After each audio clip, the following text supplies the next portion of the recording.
Hello everyone, welcome to a new video. In this video I'll be showcasing the leveling build for the early game for Sorcerers, mainly using the Chain Lightning skill. Now I got to level 49 in this new season, season 4, and it only took me around I think 4 hours to do the whole thing, and I was casually cruising. I wasn't really going for the advanced speed, although my thumbnails might say something different. But it was quite nice and it was very easy to do. At first, I'll go over the items and then go over the abilities, so you can kind of get a guess of what you need to go for in terms of legendary aspects and those kind of things. So because it's a chain lightning build, not much has changed from previous years or previous seasons. So you want to get your recharging as one of your main aspects on there. You can get one easily from the baseline from the dungeon. I'm not sure which. It's a dungeon in Kjovestad. It's right about, I think it's Zenith. Yeah, I think it's right about here. This dungeon, because it's already done, doesn't have the little box next to there. So you can get that very early in the game. And then you immediately get a nice boost of your mana, which your chain lightning will consume a lot of. So that's definitely one of the only things that actually a nice, like a must. And then nice to have is also the unbroken tether, but it's drop only, so you can't instantly get that one. I got very lucky. I got one of them very early in the game, so that one really helps. And you put that on your amulet, put the other one on your ring, and now you will not only do more damage, but also just gain a lot more mana back. Then for your head, it doesn't really matter what kind of things you put on there. I really do have realized that life per second, especially in the early game, is very nice. That just keeps you nice and healthy, and maximum life is always good. Then for the Sovereign Maw of Fortune, oh no, it really doesn't matter what you put on your chest either. So your chest, it doesn't really matter. Of course, for your gloves, you want +2 to chain lightning. And then, of course, when it gets to the sacred, you would want +3. Then for your legs, oh, hold on, it's going to stop. That's not, we don't care about that.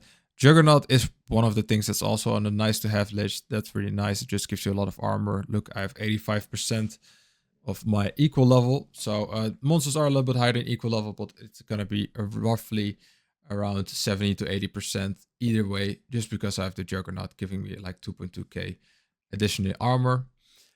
Unique boots as well. Go for movement speed. This is just nice to have because I dropped them, but you don't really need these. And I have the same thing on my dagger, which is unbroken tether, but I want to remove this to get something like, let's go to the store real quick and let's see what other things I could get on my daggers.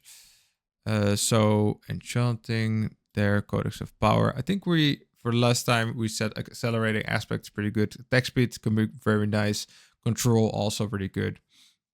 So those are kind of things, the standard, the sorcerer things you want to put on your equipment as well. Then I do want to just quickly go over some of the tempering, that are very nice on your items, especially offensive.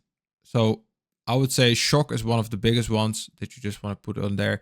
And the ones we want to roll is either critical strike chance or lightning damage. Lightning damage is always good. Critical strike chance, if you have that on multiple items of your pieces, then you can actually get quite a bit of critical strike chance at the early game.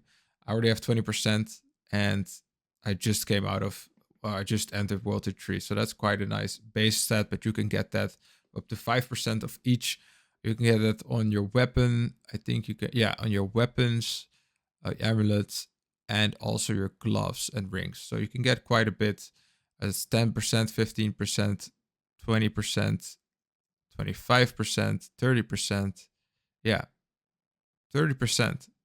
Just from all 6 items having 5% crit chance. So that's 30% extra on top of already the 5% and over the 5% you can have on your items. So that's very nice. Does take a bit of re-rolling, but it is very nice to have on all those items. For your defensive, I would say getting health. Just get health. It's a 1 in 3 chance, so that's already good. Just get health. It's I think one of the best things to get out of all these things.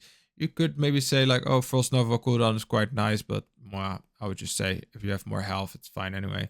Utility, I haven't really found too many good utility things. You could maybe get Frost Nova size increased way bigger. Could still be something I haven't tried out. That could actually be quite fun. I might test that out tomorrow. But those are mostly the general things for your weapons and armor.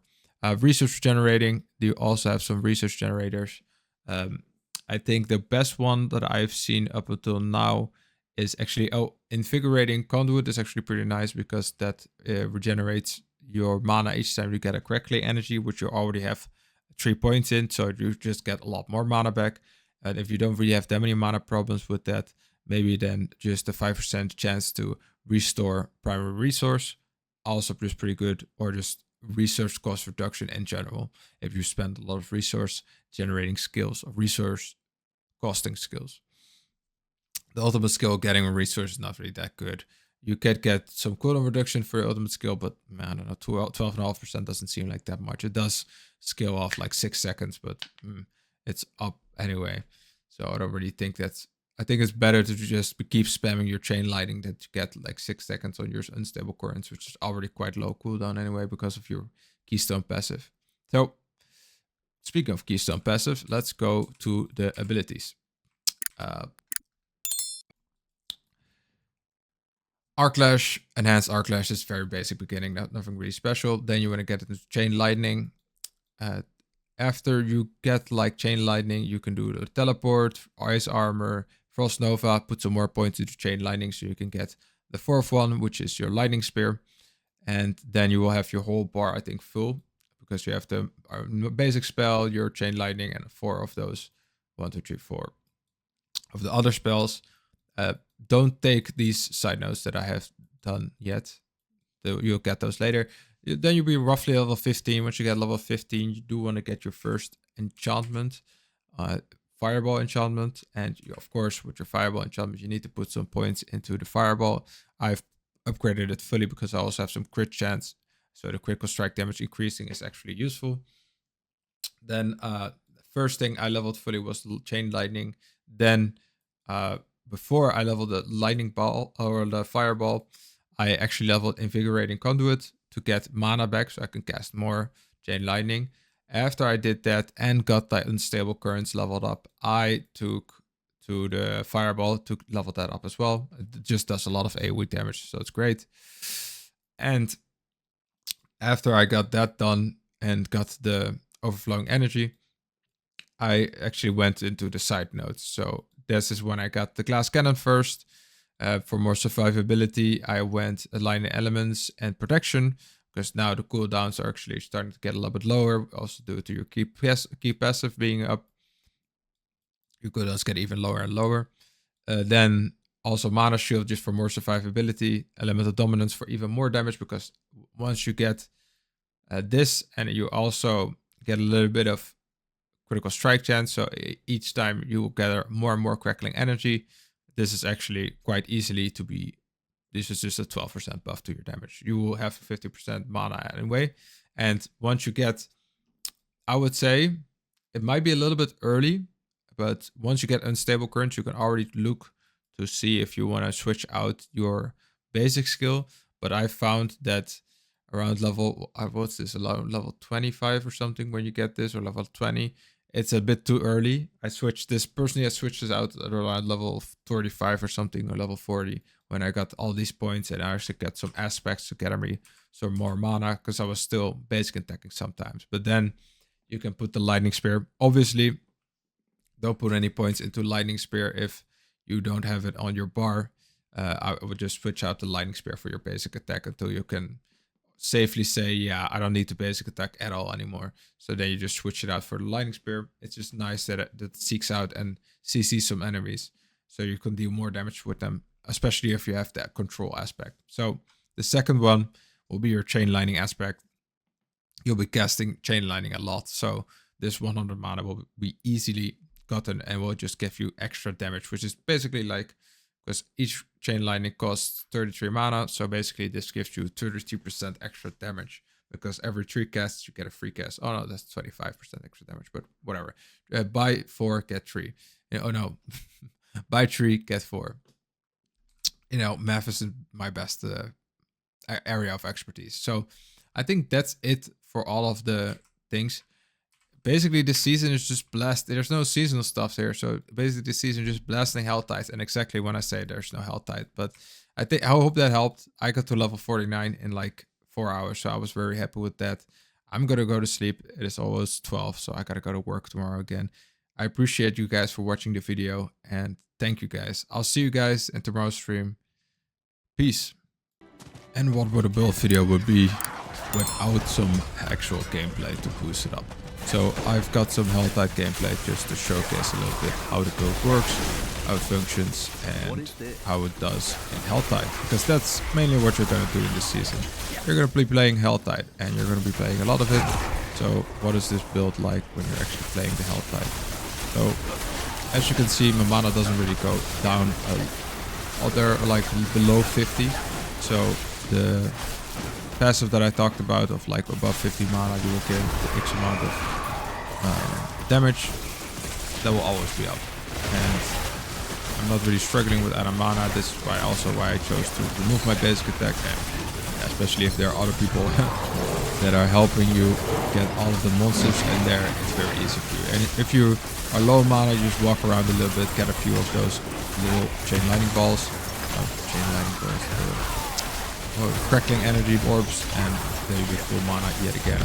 So it's very easy to maintain your mana with this build, and it also does quite a lot of damage. Of course, now it's a little bit difficult to see in Hell Tide what I am doing, and if the enemies are or other people are actually doing a lot of damage, but I think it still shows how much that I could just constantly cast this chain lightning. So you can make it as strong as you want, as long as you constantly cast it.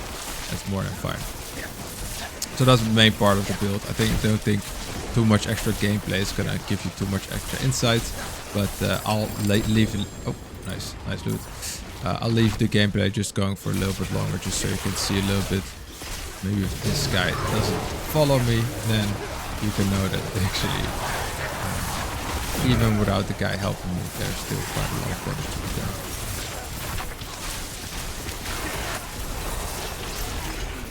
And also these enemies are 8 levels higher, just a note. I also have done the, what's it called again? Getting to World Tier 3. So, sacred thingy that's over here. I have done that at level 43. So the enemies were several levels ahead, and I didn't struggle at all. I don't think I even died at all. I tried to do it at level 39, but that was a little bit too early as well, but because I knew in new changes, level 35 would have been but we're not gonna try to attack that guy. That's a little bit too much. But that's about it for this build. Hope you guys enjoyed, and I'll see you guys next time.